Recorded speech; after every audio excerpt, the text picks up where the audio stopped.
I'm Dwight Esmond, and I'm standing in my driveway. About 500 feet to the west is a golf course that's been closed for the last 15 years. Over the next few minutes, I will demonstrate that the city and the county need to work together to acquire the entire property, to control the stormwater, and to make sure that the water going into Spring Creek and Estero Bay is clean. I don't live on the golf course, so this is not in my backyard. Here is the same view after heavy rains in 2020. I'll use information taken from two presentations by the highly respected consultant hired by the city, Singhofen and Associates, and two other taxpayer-funded studies. The first presentation from Singhofen was in June of 2021, and the second in March of 2022 after they worked with the landowner Barron Collier Companies. I believe that Singhofen is telling the truth based upon what they studied, but it is not the whole truth since their task was to simply meet FEMA rules and do no harm. Is that good enough? I hope not. This slide shows the location of the golf course that is north of Shangri-La Road on either side of Paradise Road in the Spring Creek watershed. There are 900 lots in San Carlos Estates, hundreds still vacant, and they are all on septic systems. This shows the level of standing water in blue from the tropical storm in August of 2017 and 20 days later by Hurricane Irma. There was almost 22 inches of rain in 20 days. The red circles show areas of new construction where the roads and homes are much higher than the golf course. Only their lakes are blue. The two white areas on the golf course now show where the new homes and roads that Barron Collier will build at higher elevations than the surrounding homes. Where will the water go that will be displaced by this new development? In the first presentation by Singhofen last June, they outlined three possible plans. This was before they met with Barron Collier. Note that Alternative 1 requires 44.4 acres. The third alternative requires 70.6 acres. None include an additional 300 or more homes, roads, and elevated lawns. This shows the projected cost and the benefits of the alternatives. Alternative 1 costs just under $11 million, but only costs the city $2.7 million because it meets the FEMA requirement that the benefit-to-cost ratio is greater than 1. Downstream impacts in terms of volume are neutral, and water quality enhancements are minor. I was told by Singhofen that they estimated the land cost at $100,000 per acre. Alt 3 costs $8 million more. But the city has to pay the entire cost because it seems that if you want to do a stormwater project that considers water quality and costs more, then FEMA won't even give you what they would have given you to do a smaller project. They only seem to care about stormwater. Alternative 3 has beneficial downstream impacts and significant water quality enhancements. So isn't 70 acres the minimum we should demand?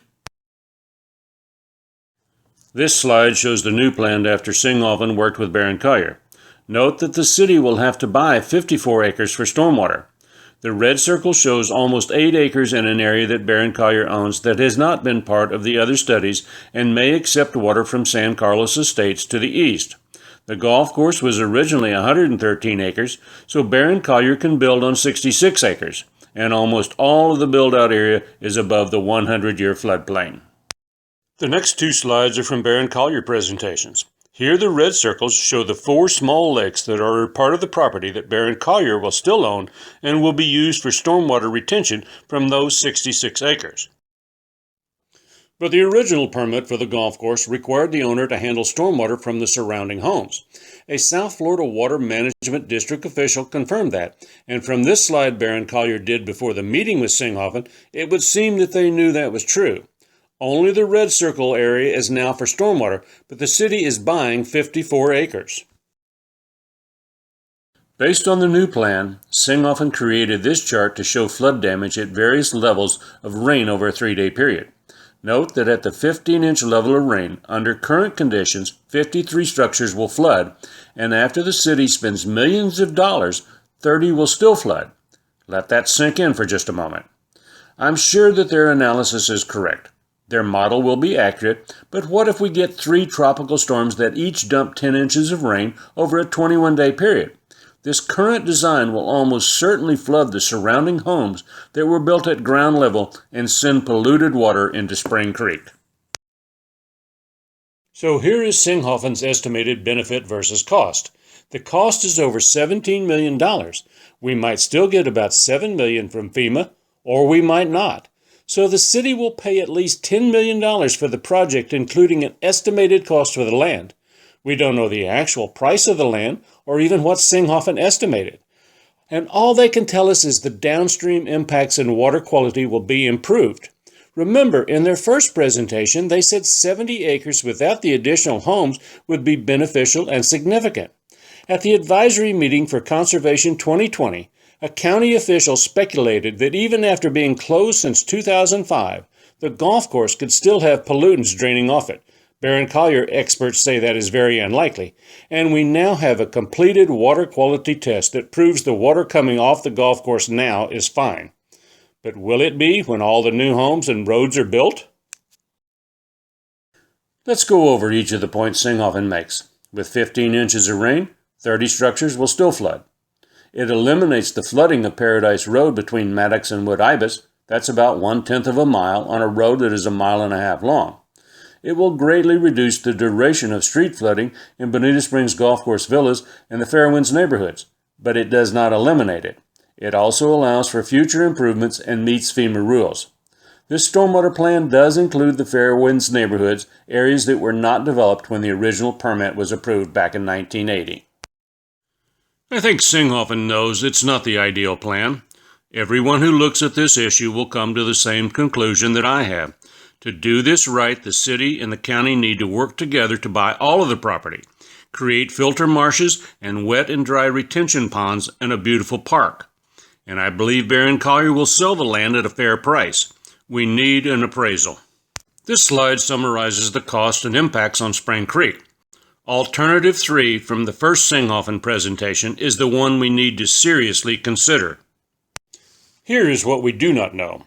When San Carlos Estates is built out, will the old septic system send pollution into Spring Creek and Estero Bay because too much water is coming off the golf course? What happens if there's 30 inches of rain like Houston got in 2017? What if the ground is already saturated from previous rains? Will the new Barron Collier homes cause more flooding of surrounding homes? And won't they send polluted water into Estero Bay? If Barron Collier, as the new landowner, is required to handle runoff from the surrounding homes for 15 inches of rain, why are we spending millions? What is the real value of the entire property, and what is the true cost of this Barron Collier Singhofen plan? Will FEMA help? Here's what we do know. Taxpayer-funded studies by highly respected experts tell us that we should use this property for stormwater control and to improve water quality in Spring Creek and Estero Bay. And it can be a wonderful park for everyone. In February of 2018, Waldrop Engineering presented a report to Lee County, and it states the golf club property could be used to store, treat, and convey stormwater to Spring Creek while also providing a passive recreational amenity for the community. This could become a signature stormwater recreation park for the area. In January of 2018, Jim Beaver with the Southwest Florida Regional Planning Council presented a report to the city that said, there is an opportunity for regional stormwater management and filter marsh system in the Spring Creek subbasin at the currently dormant and unused Bonita Springs Golf and Country Club golf course. This site could provide stormwater retention and treatment and a non-intense use public park. If the city, county, and FEMA work together, we can do this right. We can control stormwater and do everything we can to prevent blue-green algae and red tide blooms. Perhaps the FGC Water School will want to partner with us. I'll leave you with a quote from George Bernard Shaw. Some people see things as they are and ask why. Some people see things as they could be and ask why not.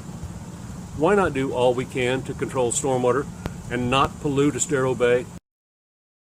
I'll leave you with some photos from the last 10 years. Please don't hesitate to contact me at bonitascitizensgroup@gmail.com. October 2011. August 2017. Again, August 2017. More from the tropical storm. After Irma. Again, after Irma. September 2020.